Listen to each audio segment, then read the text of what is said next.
I'll be honest, this story still makes my stomach tighten because I did not just lose my fiancé. I lost my sister at the same time. My younger sister stole the man I was supposed to marry, and then, with a straight face, asked me for advice on how to keep him. At first, that sounds almost too cruel to be real. I know that because even now, when I say it out loud, a part of me wants to correct the sentence and make it softer. Maybe she did not steal him. Maybe he chose her. Maybe they both did. But when you are the one standing in the middle of the wreckage, those details do not make the betrayal feel cleaner. My name is Emily, and when this happened, I was 35 years old, engaged, and only 6 months away from walking down the aisle. I had the venue booked, the dress ordered, the guest list almost finished, and a Pinterest board full of pale roses, candlelight, and all the pretty little lies women collect when they still believe love protects them from humiliation. My fiancé's name was Daniel. We had been together for 3 years, and I thought I knew him in the quiet, ordinary way you know someone after enough shared grocery runs, family holidays, arguments about bills, and sleepy Sunday mornings. He was not flashy or overly romantic, but he felt steady, and at that point in my life, steady seemed more valuable than passion. I thought we were building something calm and strong, the kind of love that did not need to perform for anyone. My sister's name was Anna. She was 3 years younger than me, beautiful in a way that always made people notice her first, and emotional in a way our family had spent years excusing. When she cried, people forgave her. When she wanted attention, people called her sensitive. When she crossed a line, I was usually the one explaining her behavior before anyone else could judge it too harshly. She doesn't mean it, I would say. She just feels things deeply. She's not selfish, she's just insecure. I had defended her so many times that I started confusing my loyalty with truth. That was my first mistake. Anna became deeply involved in the wedding almost immediately, and at first, I thought it was sweet. She came with me to look at dresses, sat through venue appointments, sent me flower ideas at midnight, and acted like my happiness was a personal project she had assigned herself. She kept saying, "I just want everything to be perfect for you," and because she was my sister, I believed her. Daniel liked having her around too. That did not bother me in the beginning. Actually, it made me happy because the two most important people in my life seemed to get along without effort. Anna made him laugh more easily than I did, and I told myself that was just her personality. She had always been brighter, louder, more spontaneous, while I had always been the responsible one who remembered appointments and carried snacks in my purse. "She makes everything lighter," Daniel told me one night, after Anna left our apartment with half the cake samples wrapped in napkins. I smiled when he said it. Back then, I thought it was harmless. Now I know that some doors do not feel dangerous when they first open. The first strange thing was the texting. Anna started messaging Daniel directly about wedding details, and because there were always details to discuss, I did not question it right away. She would mention it casually, almost too casually, while pouring coffee in my kitchen or scrolling on her phone beside me on the couch. I asked Daniel about the playlist. I sent him the tux color options. He said the candles might be too much, but I told him he was wrong. I laughed at those things because they sounded normal, helpful, family-like. But then the wedding questions slowly became something else, though I could not name it at the time. Her phone would light up late at night, and she would smile before turning the screen away. Daniel started keeping his phone face down on the table, which was not something he had ever done before. Their conversations developed a rhythm I was not part of, full of tiny references and inside jokes that made me feel like I had walked into the middle of a room where people had been talking about me before I arrived. Still, I explained it away. That is what trust does when it is trying to survive. It gives people softer motives than they deserve. One evening, I came home earlier than expected after a meeting was canceled downtown. I remember carrying a paper bag with takeout from Daniel's favorite Thai place, because I had planned to surprise him with dinner and maybe talk about honeymoon flights. The apartment was quiet when I opened the door, but not empty. I heard laughter from the kitchen, low and warm, the kind of laughter that does not belong to a casual conversation about wedding napkins. For 1 second, I smiled. Then I stepped into the doorway. Daniel was standing near the counter, and Anna was sitting on the edge of it like she had every right to be there. They were not touching, but something about the space between them felt too charged, too private, too quickly broken when they saw me. The laughter stopped instantly. Not faded. Stopped. Daniel turned first and gave me a smile that arrived half a second too late. "Hey," he said. "You're home early." Anna slid off the counter and smoothed her hair, even though it was not messy. "You scared us," she said, with a laugh that did not sound real. I looked from him to her, then down at the takeout bag in my hand, and something quiet moved inside me. It was not suspicion yet, not fully. It was more like a small internal step backward, the kind your body takes when your mind is still trying to be polite. "What were you talking about?" I asked. Daniel said, "Nothing," at the exact same time Anna said, "Just wedding stuff." Their answers collided in the air between us. Too fast, too rehearsed, too wrong. I nodded anyway, because I was not ready to be the kind of woman who suspects her fiancé and her sister in the same breath. I put the food on the counter, smiled like I believed them, and let the evening continue as if nothing had happened. But something had happened. A line had appeared. I did not confront them that night, because I had no proof and no courage for what proof might mean. But from that moment on, I stopped listening only to what they said. I started watching what they did. I watched the way Anna checked her phone when Daniel left the room. I watched the way Daniel's voice changed when her name appeared on his screen. I watched how often they knew things about each other that neither one had told me. And once I started watching, I could not stop. The next week, Anna came over to help me choose invitation fonts, which now feels ridiculous considering what she was already helping herself to. She sat beside me at the dining table, scrolling through designs, while Daniel moved around the kitchen behind us pretending to make coffee. He did not actually drink. Then Anna asked a question that made my skin prickle. "Do you think Daniel really wants a big wedding?" I looked up from my laptop. "What do you mean?"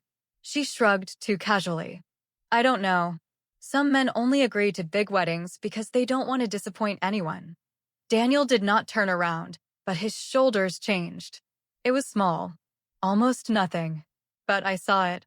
"He wants the wedding we planned," I said. Anna smiled, but she did not look convinced. And in that moment, I understood something I wish I had understood sooner. She was not asking because she cared about me. She was asking because she had already started imagining what he wanted without me. After Anna asked whether Daniel really wanted a big wedding, I could not hear the question as innocent anymore, because something about the way she said his name felt too personal, too careful, and too familiar. I did not accuse her that day, and I did not ask Daniel why his shoulders tightened when she said it. I simply looked back down at the invitation samples and pretended to compare paper textures, while every part of me quietly rearranged the last few months in my head. That is the strange thing about suspicion. It does not always arrive like a storm. Sometimes it comes as a small, cold adjustment inside your body, and from that moment forward, the world looks almost the same, except nothing feels safe in quite the same way. Anna kept coming over after that, and on the surface, nothing changed enough for anyone else to notice.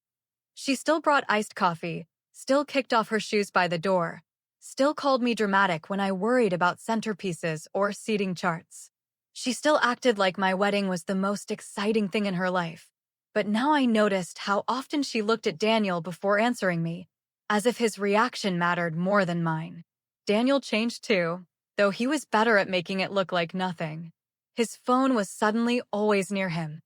On the couch, it rested screen down against his thigh. At dinner, it stayed beside his plate instead of charging in the bedroom like it used to. When he showered, he took it into the bathroom, and when I teased him about becoming one of those people who could not survive 10 minutes without a screen, he laughed a little too quickly. "Work has been crazy," he said. I smiled because I had learned that smiling gave me more information than arguing did. One night, we were sitting on the couch with a movie playing, though neither of us was really watching it. Daniel's phone lit up beside him, and before the screen went dark again, I saw Anna's name flash across it. He picked it up immediately. Not casually. Automatically. The way people reach for something they have already trained themselves to hide. "Who is it?" I asked, keeping my voice light. He glanced at me for half a second, then looked back at the screen. No one. No one. That answer stayed in the room longer than the movie did. There is no such thing as no one when a name just appeared on your phone. There is only someone you do not want to explain. But I did not say that because I understood something important by then. If I confronted him with only a feeling, he would give me a performance. If I waited, he might give me the truth by accident.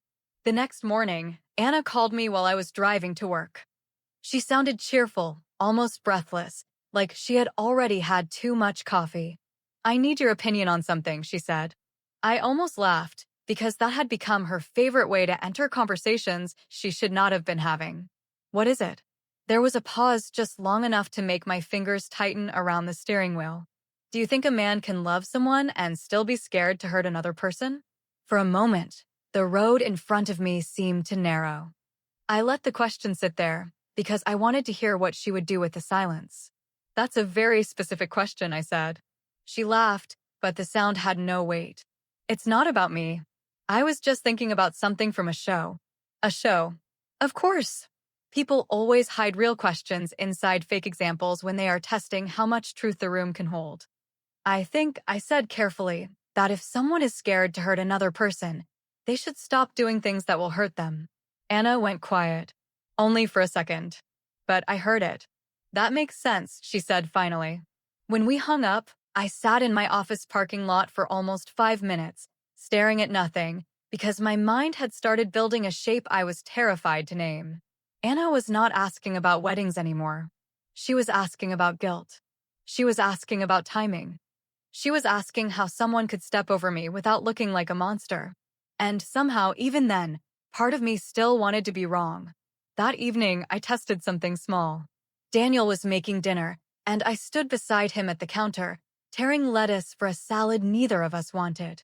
I mentioned Anna casually, the way I had 100 times before. She asked me something weird today. His knife slowed against the cutting board. What did she ask? I looked at his hand before looking at his face. "Nothing important," I said. "Just something about relationships." His expression barely changed, but I saw the alertness enter him. It moved behind his eyes like a curtain being pulled shut. "What kind of relationship thing?" I shrugged. "I thought you were busy with dinner." He gave me a short smile, but he did not smile with his eyes. That night, he stayed up late in the living room, and I lay in bed with my eyes open, listening to the quiet rhythm of his typing through the wall. I told myself not to get up. I told myself that if I crossed that line, I would become the kind of woman who searches phones and creates disasters out of fear. But the truth was, the disaster already existed. I was only deciding when to look at it. 2 days later, the chance came without effort. Daniel left his phone on the dining table while he went to shower, and for the first time in weeks, it was unlocked. I noticed it while collecting coffee mugs, and I stood completely still, staring at the glowing screen as if it were something alive. Anna's messages were open. My heart began pounding so hard that I could feel it in my throat. I did not want to touch it. I truly did not. There was still a small, desperate part of me that wanted innocence to be possible, because once you know the truth, you cannot unknow it just because it hurts. But then a new message appeared from Anna. "Did you talk to her yet?" I picked up the phone. My hands were shaking, but my mind felt painfully clear as I scrolled upward through weeks of messages that were not confusing, not innocent, and not capable of being misunderstood. They were not flirting like reckless teenagers. They were not caught up in some emotional accident. They were planning. Daniel had written, "We need to wait until after the venue payment clears." Anna had replied, "That feels cruel." And Daniel had answered, "It's safer that way." She still trusts us. I stood there with Daniel's phone in my hand, reading the message again, because my mind seemed determined to give him one last chance to become innocent. "It's safer that way. She still trusts us." Those words did not feel emotional. They felt administrative, like I was not a woman he had loved for 3 years, but a problem he and my sister were trying to handle in the cleanest possible way. I kept staring at the screen, waiting for something inside me to explode, but instead I felt a cold stillness move through me, the kind that arrives when pain is too large to process all at once. I scrolled farther up. The messages went back weeks. Not days. Weeks. There were little pieces of their private world buried between wedding details and normal-looking conversations. Anna had sent him photos of dresses and asked which one he liked better, even though she had pretended she was helping me choose something for herself. Daniel had told her he could not stop thinking about her, and she had answered that seeing me so happy made everything harder. Harder. I almost laughed when I read that, because apparently my happiness had become an inconvenience to the two people closest to me. Then I found the message that made my hands finally start shaking. Anna had written, "Do you think she'll hate me forever?" Daniel had replied, "She'll calm down eventually. She always forgives you." I sat down because my knees no longer felt trustworthy. That message hurt in a different place. It was not only proof that Daniel knew he was betraying me. It was proof that Anna knew exactly which part of me she was using. My whole life, I had been the forgiving sister, the one who explained her moods, defended her choices, and made room for the damage she caused when everyone else got tired of doing it. And she had counted on that. They both had. I took photos of the messages with my own phone, careful not to rush, careful not to leave any trace that I had touched his. I photographed the conversation about the venue payment, the part where Daniel said I still trusted them, and the part where Anna asked if I would hate her forever. Then I placed his phone back exactly where he had left it, angled toward the edge of the dining table, screen dimming like nothing had happened. When Daniel came out of the bathroom a few minutes later, his hair was damp and he smelled like soap. "Everything okay?" he asked. I looked at him, really looked at him, and for the first time I understood how terrifying ordinary faces can be when they belong to people who lie well. "Yeah," I said. "I'm just tired." He believed me immediately. That almost hurt more than the messages, because it meant he still thought I was easy to manage.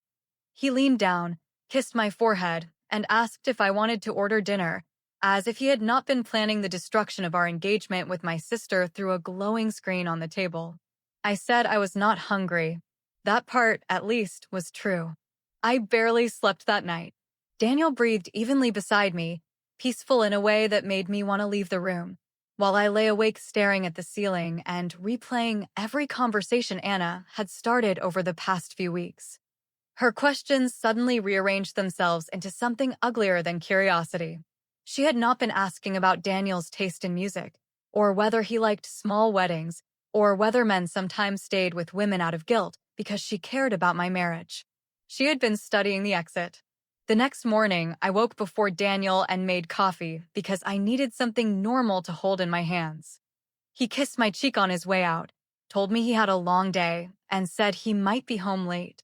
I almost asked if Anna already knew that, but I swallowed the words and smiled instead. By 10 o'clock, Anna texted me, "Can I come over later? I really need to talk to you." I stared at the message for a long time. There was a strange power in knowing something someone else did not know you knew. It was not a good feeling, and it was not satisfying, but it gave me space to breathe before the pain could swallow me. For once, Anna was walking toward a room where I had the truth waiting before she arrived. I wrote back, "Sure. Come around 6. She replied with a heart. I stared at that little red heart until my eyes burned. Anna arrived that evening carrying 2 iced coffees and a bakery box, which was her favorite way of making herself seem harmless. She wore a soft blue sweater, gold hoops, and the nervous smile she used when she wanted people to ask what was wrong. I opened the door and let her in, studying her face with a calmness that felt almost separate from my body. "You look exhausted," she said, stepping inside like she still belonged there. "So do you," I replied. Her smile flickered, but she recovered quickly and moved toward the kitchen. She placed the coffees on the counter, opened the bakery box, and started talking too fast about traffic, work, and some woman at the nail salon who had apparently cried over a broken engagement. I listened without interrupting because when people are lying, silence often makes them reveal where the fear is. Finally, she stopped pretending. "I need to ask you something," she said. I wrapped both hands around the iced coffee she had brought me, though I did not drink it. "Okay." Anna looked down at the counter, then back at me. "Promise you won't judge me?" I felt something inside me go very still. That was Anna's oldest trick. She asked for protection before confession, making you feel cruel if you reacted honestly afterward. I had fallen for it since childhood, but that evening I could see the shape of the trap before I stepped into it. I can't promise that, I said gently. But you can still talk. Her face tightened with disappointment, just for a second. Then she nodded. There's someone, she said carefully. And I know it's complicated, but I think he has real feelings for me. I did not move. The apartment seemed to shrink around us. The same kitchen where she had laughed with Daniel stood quiet now, and I could see the dining table from where I stood, the exact place where his phone had shown me how far their betrayal had already gone. Complicated how? I asked. Anna looked at me with wide, wet eyes, and for one absurd moment, she seemed almost innocent. He's with someone, she whispered. I let the sentence sit between us. She watched my face, searching for a reaction, but I gave her nothing. Not shock, not anger, not even curiosity. I just waited, because I wanted to hear how far she would go while believing I was still blind. Does she know? I asked. Anna shook her head. No, she said. And that's what makes it so hard. I took a slow breath. Hard for who? The question caught her off guard. She looked down at her hands. For everyone, I guess. I almost admired the cowardice of that answer. Everyone. A word big enough to hide the actual victim. A word soft enough to make betrayal sound like weather, something unfortunate that happened to all parties equally. And what do you want from me? I asked. Anna hesitated, then gave me the sentence that would stay with me longer than almost anything else. I need to know how to make him choose me without making her hate us. For a moment, the room went completely silent. Not because there was nothing to say, but because there was too much. My sister was standing in my kitchen, drinking coffee she bought like an apology in advance, asking me how to help her keep my fiancé without losing me completely.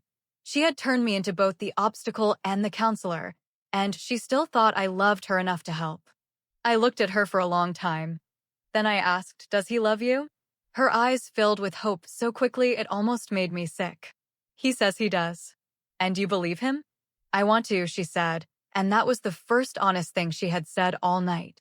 I nodded slowly, as if I were considering her situation with the care she clearly expected from me.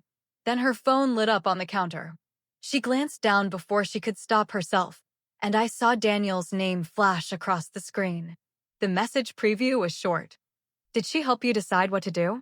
Anna's phone lit up on the counter, and Daniel's name sat there between us like a third person who had finally walked into the room.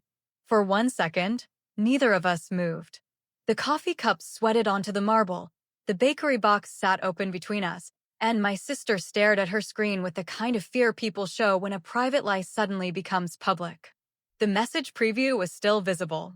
Did she help you decide what to do? Anna reached for the phone, but I placed my hand over it first. Not roughly, not dramatically, just firmly enough to make her understand that the room had changed. She looked at my hand, then slowly looked up at me. Emily, she said, and my name came out in a voice I had never heard from her before. It was not innocent. It was not confused. It was the voice of someone realizing the door behind them had locked. I tilted the phone slightly so she could see the message again. Is that him? Her face went pale, and for a moment she looked younger than she was, almost like the little girl who used to hide behind me when our parents fought. That image hurt more than I wanted it to, because my body still remembered protecting her before my heart could fully accept that she had become someone I needed protection from. Emily, I can explain, she whispered. I let out a slow breath. Then explain. She blinked, like she had expected me to scream instead. Maybe she had prepared for anger. Maybe she had imagined tears, accusations, or some dramatic scene where she could collapse into guilt and make herself look smaller than the damage she caused. But I gave her calm, and calm made her more nervous than rage ever could. She pulled her hand back from the phone and wrapped her arms around herself. I didn't mean for it to become this serious. I looked at her for a long time. You came into my apartment and asked me how to make a man choose you. Tears filled her eyes immediately. I didn't say it was Daniel. You didn't have to. Her mouth trembled, but no words came out. That silence told me more than any confession could have. It told me she knew exactly what she had done. It told me she had not walked into this blindly, not really. She had been testing me, measuring my reaction, trying to find out whether there was still a version of this where she could keep him and somehow keep me too. The selfishness of that almost took my breath away. Did you think I was stupid? I asked, or did you just think I loved you enough to let you survive this? She flinched. That was the question she had no defense for. Anna sat down at the kitchen table, the same place where we had compared wedding invitations 2 weeks earlier. She covered her face with both hands, and for a few seconds I heard only her breathing, uneven and shallow, like she was fighting the truth even as it pushed its way out of her. He told me he wasn't happy, she said finally. I stayed standing. When? She looked up at me through wet lashes. A while ago. How long is a while? She swallowed. A few months. A few months. The phrase moved through me slowly, reshaping everything again. This had not started with one late-night message or one emotional mistake after too much wine. This had existed under my engagement, under my dress fittings, under every conversation about flowers and vows and seating charts. My sister had been standing beside me while quietly becoming the reason my wedding would never happen. And you believed him? I asked. Anna wiped under one eye with her thumb. I wanted to. That answer was almost honest enough to be cruel. Did he tell you he loved you? She looked away. I laughed once, but there was no humor in it. Of course he did. He said he needed time, she whispered. He said he didn't want to hurt you. I leaned against the counter because my legs suddenly felt weak. Not because the words surprised me, but because they were so predictable. He had wrapped his cowardice in tenderness and handed it to my sister like a promise. And you helped him hurt me more quietly, I said. Anna's face crumpled. I know. No, I said gently, and somehow the gentleness made it sharper. I don't think you do. Her phone buzzed again under my hand. This time, I picked it up and read the message before she could stop me. Anna, answer me. Did she say I should leave her before or after the final payment? For a moment, the room seemed to tilt. The final payment. The venue payment. The money I had been saving from overtime shifts and careful budgets. The money I thought Daniel and I were spending on the beginning of our life together, while he and my sister were discussing the best moment to dismantle it. I turned the phone toward her. You were asking me for advice because he wanted help timing the breakup. Anna started crying harder. It wasn't like that. It was exactly like that. No, she said quickly. I was confused, Emily. He kept saying he would leave, but then he would change his mind, and I didn't know what to believe. I stared at her, and something inside me finally went still. Because there it was. Not love. Not fate. Not some uncontrollable emotional storm. Just two selfish people trying to protect themselves from consequences. I picked up my own phone and opened the screenshots I had taken from Daniel's messages. Then I turned the screen toward Anna, watching her face as she read the words he had sent her. She always forgives you. Her crying stopped. Not because she felt better. Because she understood exactly what I had seen. You both used the same weakness, I said. You thought I would forgive you because I always had. Anna shook her head, but she could not make the denial sound real. I never wanted to lose you. You were willing to risk me. That's not the same. It is when I'm the one being risked. She looked down at the table, and for the first time in my life, I saw my sister without the soft filter I had always placed over her. She was not just emotional. She was not just insecure. She was not just the girl who needed more love than everyone else. She was someone who had learned that if she cried convincingly enough, other people would clean up the damage. I stepped away from the counter and picked up my keys. Anna looked up quickly. Where are you going? To get Daniel, I said. Her eyes widened. Emily, please don't. I gave her the smallest smile, though nothing about me felt soft. You wanted advice on how to make him choose, I said. So let's ask him together. Then I walked out, leaving her phone on the counter, still lit with his name. Daniel was at the apartment when I arrived, which told me more than I wanted to admit, because he looked almost relieved when he opened the door and saw only me standing there. For a second, I wondered what Anna had told him before I left her in my kitchen. Maybe she had warned him that I knew something. Maybe she had only panicked and begged him to fix it. Either way, The man in front of me was not the man I had planned to marry. He was someone trying to read my face fast enough to decide which lie would work. "Emily," he said, stepping back slightly. "What happened?" I walked past him into the living room without answering, and the familiarity of the apartment hit me harder than I expected. My shoes were still by the door. My wedding planner was open on the coffee table. A stack of envelopes sat beside the couch, half addressed to people who were going to receive invitations to a wedding that had already died before they even knew it existed. Daniel closed the door behind me carefully. That carefulness bothered me. It was the same carefulness he used when he wanted to sound gentle while avoiding the truth. "Where's Anna?" he asked. I turned around and looked at him. The question slipped out too quickly. Not, "Are you okay?" Not, "Why did you leave?" Not even, "What is going on?" "Where's Anna?" That told me exactly where his mind was. "She's at my place," I said, waiting for us to finish the conversation she started. His face changed just enough for me to see fear move behind his eyes. "What conversation?" I smiled a little, though nothing in me felt amused. "The one where she asked me how to make a man choose her without making the woman he's with hate them both." Daniel went still. That was the thing about truth. When it enters the room cleanly enough, people stop acting for a moment because their minds need time to catch up to the exposure. "She said that?" he asked. "She did." He looked away, and for the first time since this began, I saw something between them that almost looked like frustration. Not guilt toward me. Frustration with her, because she had not followed whatever script they had agreed on. That made my chest tighten. "You're angry because she spoke too soon," I said. His head turned back toward me. "No, Emily, that's not what this is." "Then tell me what this is." He opened his mouth, and I could almost see the sentences arranging themselves inside him. He wanted something soft enough to sound human, but vague enough to survive questions. He wanted confusion, timing, pressure, emotion, anything except the one word that actually belonged there. "Betrayal." "I've been struggling," he said finally. I nodded slowly. "With what?" "With us." The words should have hurt more than they did, but by then I had already seen enough to know his honesty had limits. He was not telling me the truth because he respected me. He was telling me the smallest part of it because the larger lie was no longer safe. "How long have you been struggling?" I asked. He rubbed both hands over his face. "I don't know." "You do know." He looked tired then, almost annoyed, as if my need for details was making his betrayal inconvenient. "A few months," he said. "A few months." The same answer Anna had given me.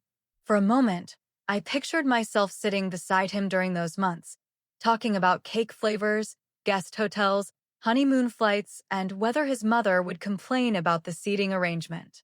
I had been building a wedding while he was building distance, and the cruelty of that realization settled into me with a weight I could barely name. "And Anna?" I asked. Daniel closed his eyes. That was enough. Still, I made him say it. "When did Anna become part of your struggle?" He let out a slow breath. "It wasn't supposed to happen." I laughed once, quietly, because that sentence had become the anthem of cowards everywhere. "You keep saying that like it means something." "It does mean something," he said, and now there was a sharpness in his voice. "I didn't plan to hurt you, but you planned when to tell me." He froze. I reached into my purse and took out my phone, then opened the screenshots I had taken from his messages. His eyes dropped to the screen, and the color slowly drained from his face as he read his own words back to himself.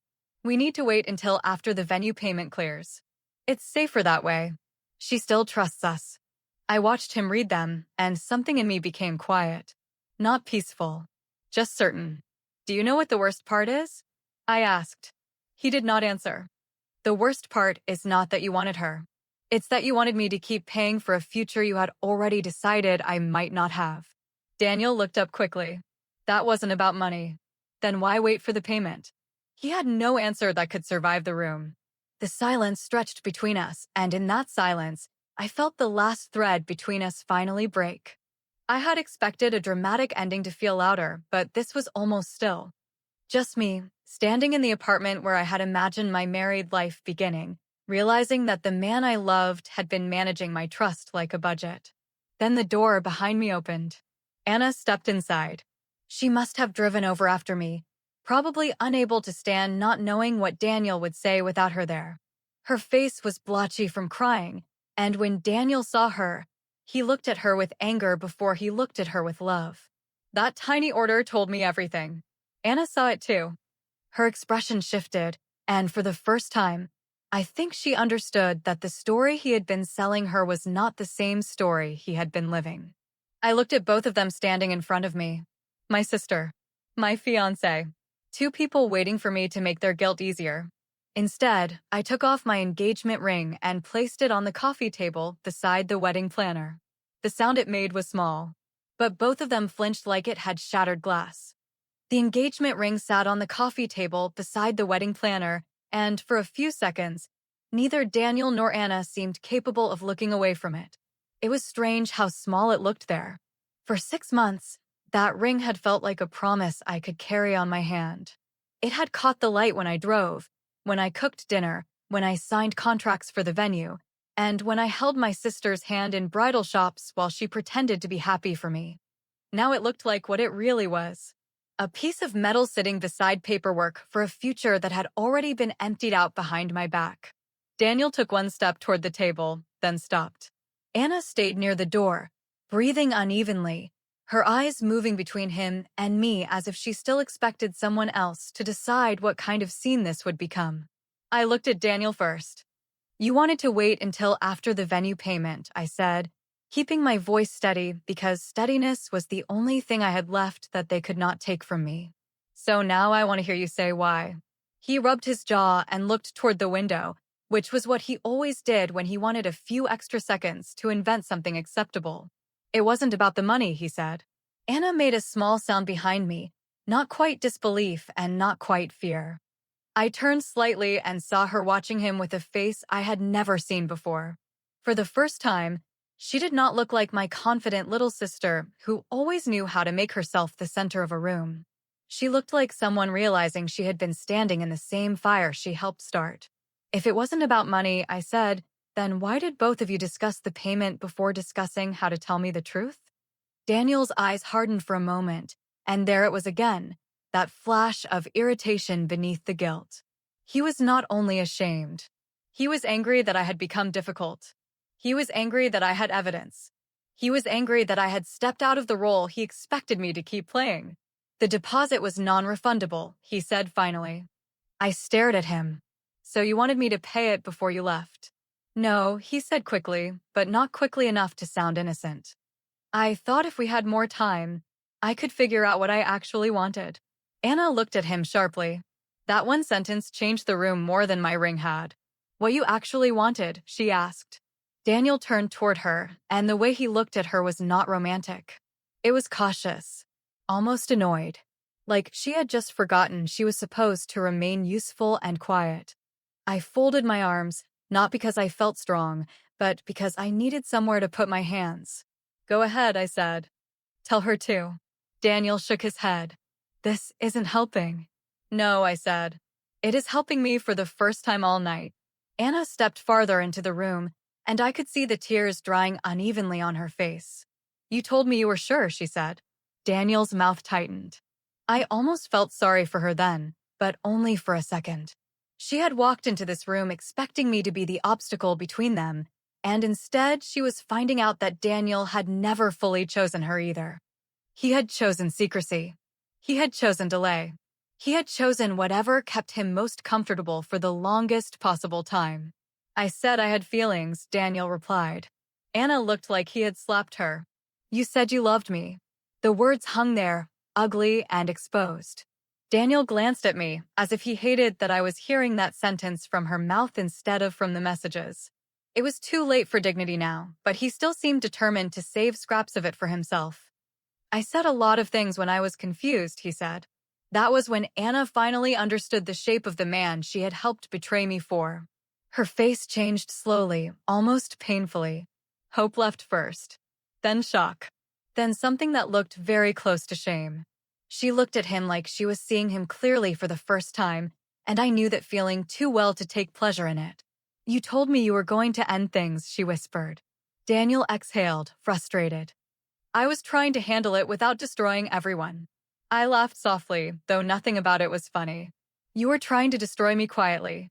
He looked back at me, and for once he had no soft answer ready. The apartment felt smaller than it had ever felt. My wedding planner was open to a page of guest tables, with little circles drawn around names of people who had no idea they were about to become part of a story I would never want to explain. My mother's name was written near the front table. Anna's name was beside mine under maid of honor notes, in my own handwriting. That detail almost broke me. Not the affair. Not the ring. Her name written there like she still belonged beside me. I picked up the wedding planner and closed it slowly. Daniel watched the movement like it frightened him. "What are you doing?" he asked. "I'm calling the venue tomorrow," I said. "Then the photographer, the caterer, the florist, and everyone else you were happy to let me keep paying." His face shifted immediately. "Emily, wait before you make this public." There it was. Not wait before you leave me. Not wait because I love you. Wait before people know. I turned toward Anna. "Did he tell you that part too?" She did not answer, but her face told me enough. Daniel stepped closer, lowering his voice like he could still make this private. "I'm asking you not to humiliate all of us while emotions are high." That sentence settled over me with a kind of perfect clarity. He still thought humiliation was the worst possible outcome. Not betrayal. Not losing me. Not destroying my trust in my own sister. He was afraid of the story, leaving the apartment without his hands on it.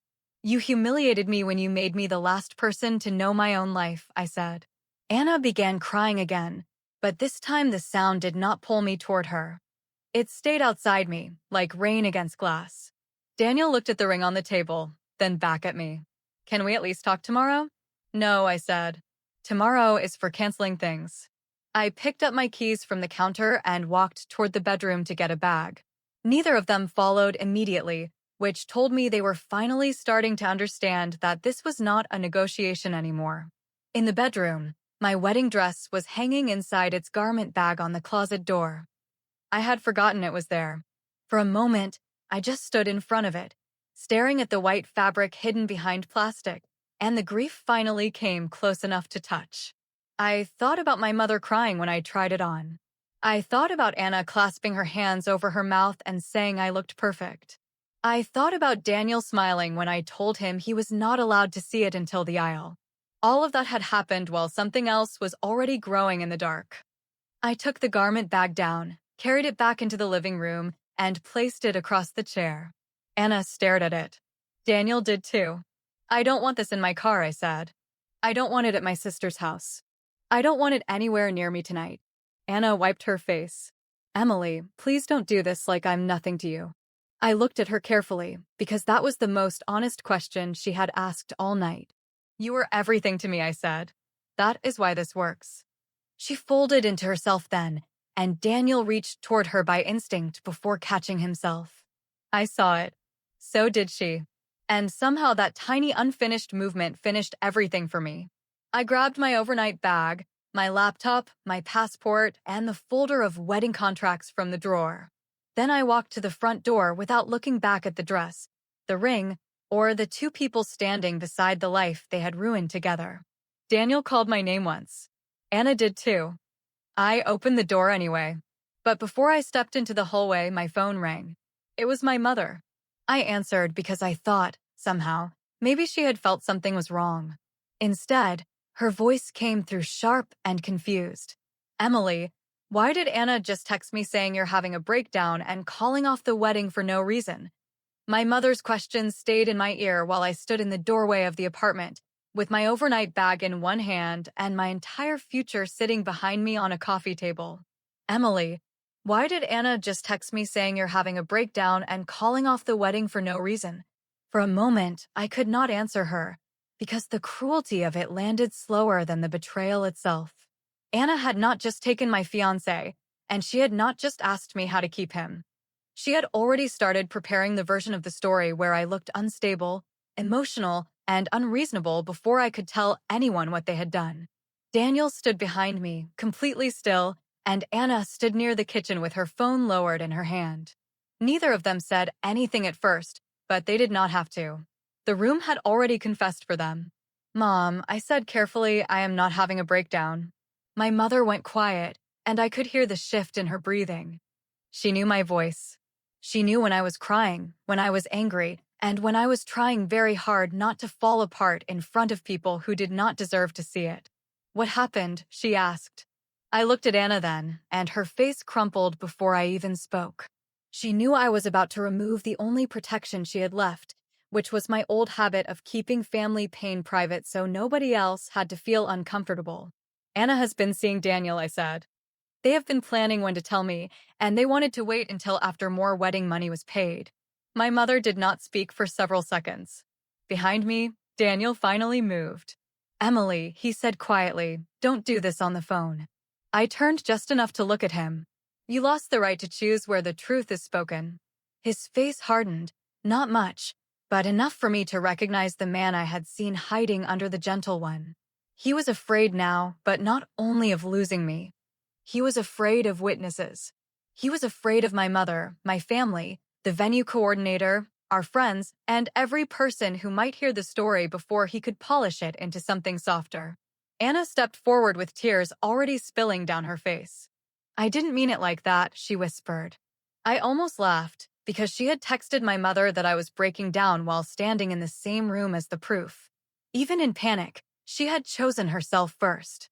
My mother's voice came through the phone again, colder this time. "Send me everything." Those 4 words steadied me more than any comfort could have. I walked past Daniel into the hallway, closed the apartment door behind me, and stood under the dull building lights while I sent my mother the screenshots. I sent the messages about the venue payment, the one where Daniel said I still trusted them, and the one where Anna asked if I would hate her forever. Then I sent her a picture of my engagement ring sitting beside the wedding planner, because somehow that felt like evidence too. My mother called back 2 minutes later. "Come to my house," she said. "I'm going to a hotel tonight."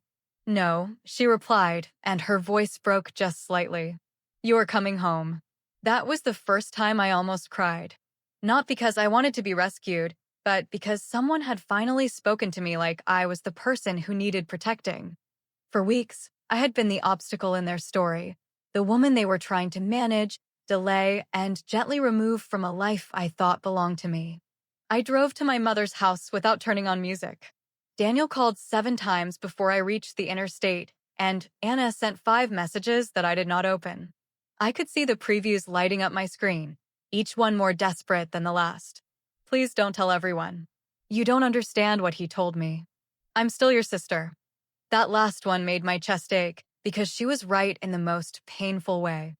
She was still my sister, but that did not make her safe. Blood can explain history, but it does not excuse betrayal. When I arrived, my mother was waiting on the porch in a robe and slippers, with her arms crossed against the cold. She did not ask questions right away. She just pulled me into the house and hugged me so carefully that I finally let my face press into her shoulder. For a few minutes, I was not a woman with a canceled wedding. I was just somebody's daughter. The next morning, I started making calls. First the venue, then the photographer, then the caterer. Each conversation felt like pulling a thread from a dress I would never wear, and by noon my inbox was full of cancellation policies, non-refundable deposits, and polite little sentences from strangers who had no idea they were helping me dismantle a fantasy. The venue coordinator called me back last. Her voice was careful. "Emily, before we process anything, I need to ask you something." I closed my eyes, already exhausted. "What is it?" She hesitated. "Yesterday afternoon, Daniel called and asked whether the contract could be transferred into a different name if the bride changed." My hand went cold around the phone. Then she added, "And the name he gave us was Anna." When the venue coordinator said Daniel had asked whether the contract could be transferred into Anna's name, I stopped feeling heartbroken for a few seconds and felt something much colder instead. It was not only that he had cheated, or that my sister had betrayed me, or that they had waited like cowards for the most convenient moment to hurt me. It was that they had been trying to step into the life I had planned, paid for, and dreamed about, as if I were just a name that could be removed from the paperwork. For a moment, I could not speak. The coordinator must have heard something change in my breathing, because her voice softened immediately. "Emily, I'm so sorry," she said. I thought something felt wrong, so I didn't process anything. That sentence nearly broke me. A stranger had protected me more honestly than my own sister had. I thanked her, canceled the contract completely, and asked her to send every record of Daniel's call to my email. My voice stayed steady through the whole conversation, but when I hung up, I sat on the edge of my mother's guest bed and stared at the wall until the tears finally came. Not loud tears. Not dramatic ones. Just quiet, exhausted tears from a woman who had been forced to grieve a future while still cleaning up its paperwork. My mother came in without knocking, sat beside me, and put one arm around my shoulders. She did not tell me everything happened for a reason, because she knew I hated that phrase. She did not tell me I would find someone better, because that was not what I needed to hear yet. She only said, "You are not going to carry their shame for them." And that became the sentence I held on to. By that afternoon, the wedding was gone. The venue, the photographer, the caterer, the florist, the hotel block, and every beautiful little detail I had once cared about had been pulled apart one phone call at a time. Some deposits were lost, some vendors were kind, and one photographer cried with me for almost 5 minutes because she said she had seen too many women apologize while canceling weddings they had every right to leave. I did not apologize after that. Not once. Daniel kept calling, but I never answered. Anna texted my mother first, then me, then two of our cousins, trying to turn the story into something softer before the truth arrived without makeup. She said she was confused. She said Daniel had lied to her. She said she never meant to hurt me, as if intention could erase strategy. But screenshots are louder than tears. By evening, my family knew enough. Not every painful detail, because some things still belonged to me, but enough to understand that I had not lost my mind and had not canceled my wedding for no reason. Daniel had tried to transfer our venue to my sister. Anna had asked me for advice on how to keep him, and both of them had believed I would be too forgiving to expose them. That part hurt the longest, because they knew my kindness. They had studied it. Then they used it like a weakness. 3 days later, Anna showed up at my mother's house. I was in the kitchen, drinking coffee I had reheated twice, when I heard her voice at the front door. She sounded small, careful, almost childlike. A year earlier, that voice would have pulled me toward her before I even understood why. This time, I stayed where I was. My mother came into the kitchen and looked at me. "You don't have to see her," she said. I thought about that for a moment, then set my mug down. "No," I said. "I do." Anna was standing in the living room with swollen eyes and a sweater I had given her the Christmas before. Seeing her in it made my chest ache, but not enough to soften me. She looked at me like she expected anger, and maybe she wanted it, because anger would have given her something familiar to cry against. I did not give her that. "I'm sorry," she said. I nodded once. "I know." Her face crumpled. "I didn't want it to happen like this." "That's the problem, Anna," I said. "You cared how it happened more than you cared that it happened." She looked down, and for the first time, she had no quick answer. No tears that changed the subject. No emotional explanation that made her the center of the pain. "I thought he loved me," she whispered. "Maybe he did in the only way men like that can," I said. "But he was still willing to use both of us." She looked up then, and I saw the truth land. Not because she suddenly understood me, because she finally understood him. For 1 second, I almost felt sorry for her. Then I remembered her sitting in my kitchen, asking me how to make him choose her without making me hate them. I remembered Daniel's message on her phone. I remembered the venue coordinator saying Anna's name. Pity did not mean access. "I don't know how to fix this," she said. I looked at my sister, and for the first time in my life, I did not feel responsible for giving her away back. "You don't," I said quietly. "Some things don't get fixed just because you finally regret them." She started crying again, but this time I did not move toward her. That was when I knew I had changed. Months passed before my life felt like anything close to mine again. I moved into a smaller apartment across town, donated most of the wedding decorations, and sold the dress to a woman who sent me a photo later, smiling in it under soft afternoon light. I thought it would hurt to see someone else wear it, but strangely, it did not. It looked like it had never belonged to me. Daniel stopped reaching out after my mother told him that every message would be saved.